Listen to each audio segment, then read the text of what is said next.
Banyuwangi, Jawa Timur diringkus aparat kepolisian karena kedapatan mengedarkan sabu-sabu. Dari tangan pria ini disita 41 paket plastik klip yang di dalamnya terdapat sabu-sabu. Tersangka SUT 34 tahun kelahiran Banyuwangi, Jawa Timur, tidak menduga akan ditangkap petugas Satuan Reserse Narkoba Polresta Denpasar. Pria yang tidak memiliki pekerjaan tetap ini kedapatan menyimpan 41 paket sabu-sabu. Saat itu polisi mencurigai gerak-gerik tersangka yang kerap melintasi Jalan Teguh Umar dan Pulau Mison. Polisi langsung melakukan pencegatan terhadap tersangka saat melintasi Jalan Teguh Umar. Polisi yang melakukan penggeledahan pada tubuh tersangka tidak menemukan barang terlarang. Namun dari hasil interogasi, pelaku mengaku menyimpan barang terlarang tersebut di tempat kosnya di Jalan Panjer.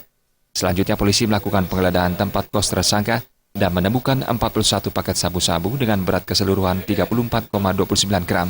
Kita kemarin menangkap satu orang tersangka, ya, yang setelah kita dalami, kemudian kita adakan penggeledahan, kita menemukan 41 paket sabu, ya seperti ini.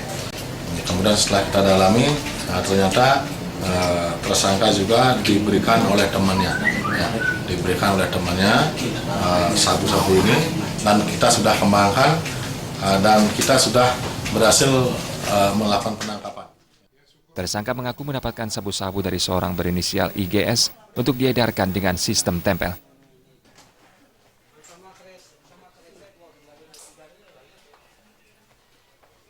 Raiswantara dan Gargita